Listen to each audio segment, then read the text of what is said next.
Imagine you get a call. Your daughter has been found, unresponsive, gunshot wound to the head. Oh my goodness. And the police are saying it's suicide, but something just doesn't feel right. Right. Would you just accept that, or would you spend the next decade fighting for answers? Wow. This is exactly what Steve Dakota faced after losing his daughter Megan Perah back in 2014. Hmm. And this deep dive takes us through his relentless pursuit of the truth, uncovering a case riddled with inconsistencies, conflicting evidence, Yeah. and really just an unwavering father's love. What's so compelling about this case is that it really highlights how easily initial narratives can take hold in investigations, Right. especially in these types of investigations. Yeah. It reminds us that those closest to the victim often possess a unique understanding of the situation. Right. And in this case, Steve's gut feeling that something was amiss turned out to be absolutely critical. Yeah. From the very beginning, Steve felt deeply troubled by the way Detective Chris Knight handled the investigation. Knight seemed to accept the suicide theory almost immediately, and his actions reflected that. Right, and that initial assumption just colored the entire investigation. Exactly. The crime scene was compromised, the gun wasn't tested for fingerprints or sent for analysis. Right. It was almost as if the conclusion came first, Yeah. and the evidence gathering was an afterthought. And to add insult to injury, Knight relied heavily on the opinion of a blood spatter expert, Yeah. who, when interviewed years later, actually contradicted Knight's account. He stated that he had advised a much more thorough investigation. That's a huge red flag. It just shows how a chain of assumptions can solidify into a seemingly unchangeable truth, Right. even if it's based on shaky ground. Yeah. And tragically, it also impacted the medical examiner's ruling, Wow. which further cemented that suicide narrative. But Steve refused to give up. Despite facing roadblocks at every turn being met with skepticism from authorities, he kept pushing, driven by his love for Megan and a burning desire to find the truth. Yeah. His persistence is truly remarkable. He took it upon himself to obtain 115 crime scene photos, Wow. meticulously poring over each one, looking for any inconsistencies that the police might have missed. He even brought in retired FBI agents to conduct their own independent investigation. And that led to a pretty intense interrogation of Megan's husband, Dustin. It did. And Steve's actions ultimately forced the authorities to reevaluate their initial conclusions. They Wow. had to take a second look at the evidence or the lack thereof. It really makes you wonder, would this case have ever been reopened without Steve's unwavering determination? Now let's delve into some of the conflicting evidence surrounding this case, especially the blood spatter and that missing gun. The blood spatter analysis is particularly tricky because of the contamination we mentioned earlier. Right. And to make matters worse, some crucial photographs in the crime scene are missing, Oh, no. making it incredibly difficult for experts to form a definitive opinion. The blood spatter evidence could have been very illuminating, but the compromised scene just makes it difficult to draw solid conclusions. Yeah. It becomes a cautionary tale about the importance of meticulous crime scene preservation. Right. Even seemingly minor oversights like missing photographs can have a ripple effect, creating doubt and uncertainty in a complex investigation. And then there's the mysterious case of the gun itself. It disappeared shortly after the incident. We later found out that a relative of Steve's had actually bought the gun and thrown it into a river. That's a twist, isn't it? Yeah. It raises so many questions. Was it an attempt to protect Dustin? Right. Or was it born out of frustration with the way the investigation was handled? Whatever the motive is, it definitely adds another layer of intrigue to an already perplexing case. It really does. The disappearance of the gun really speaks to the emotional weight of this case. Right. You can sense the desperation to find some semblance of truth or justice, Yeah. even if it means potentially obstructing the official investigation. It's a stark reminder that human actions, even those driven by good intentions, can sometimes muddy the waters in complex situations like this. And after years of Steve relentlessly pushing for answers, there was finally a dramatic shift in the case. Right. Charges of second-degree murder were brought against Dustin.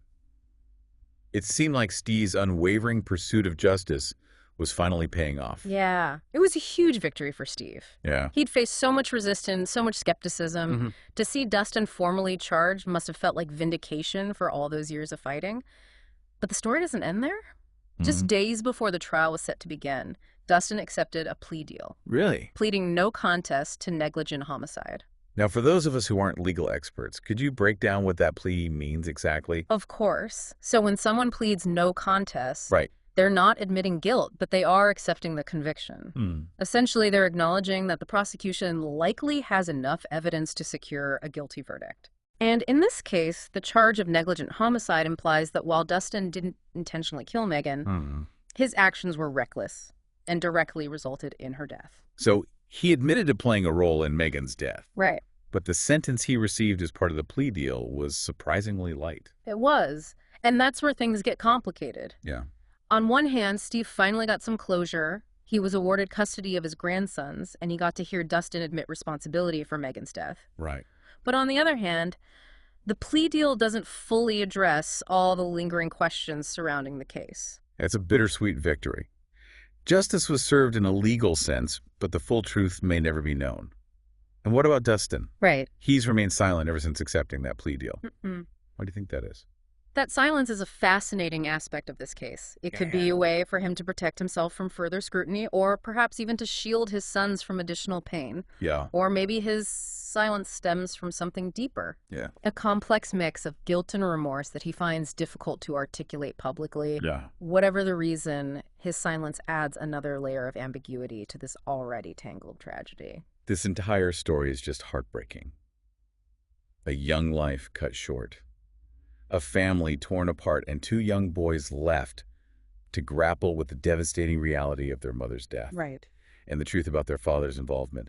The emotional toll on everyone involved must be immense. Absolutely. This case goes beyond the typical true crime narrative. Right. It's a profound exploration of love loss and the lengths a father will go to seek justice for his child. But it also forces us to confront uncomfortable truths about the limitations of our justice system. Right. And the often ambiguous nature of truth itself. Yeah. We may never know exactly what happened that night, and that uncertainty can be incredibly difficult to bear, especially for those who loved Megan. It makes you think, what would any of us do if faced with a similar situation? Right. Would we have the strength and tenacity to challenge the system like Steve did? Or would we eventually succumb to doubt and resignation? It's a powerful question this case compels us to consider. It is. And I think it's a reminder that justice doesn't always come in a neat and tidy package. Yeah. Sometimes it's messy, imperfect, and riddled with compromises. Right. But at its core, it's driven by the unwavering belief of those who refuse to let the truth be buried, no matter how difficult the journey may be. This deep dive into Megan's case has been incredibly eye-opening. It's a story filled with twists, turns, and more questions than answers. Yeah. It really does challenge our assumptions about investigations and the justice system, doesn't it? It does. It also reminds us that narratives can be manipulated. Right. Evidence can be misinterpreted. And even the most seemingly straightforward cases can harbor hidden complexities. Absolutely. Yeah. And this case really underscores the lasting impact of such tragedies, especially on Megan's sons. Yeah. They were just toddlers when their mother died. Mm-hmm. Imagine growing up believing one version of events only to have that completely shattered years later. Right. It's hard to fathom the emotional roller coaster they must have gone through. To have your entire understanding of your family history and your mother's death upended so dramatically. It's a profound trauma. And now they're left to rebuild their lives with their grandparents carrying the weight of this complex truth. Yeah. This aspect of the case often gets overshadowed by the forensic details and legal proceedings. Right. But it's so important. We have to remember the human cost of these tragedies. The emotional toll, the years of uncertainty and suspicion, the fractured relationships.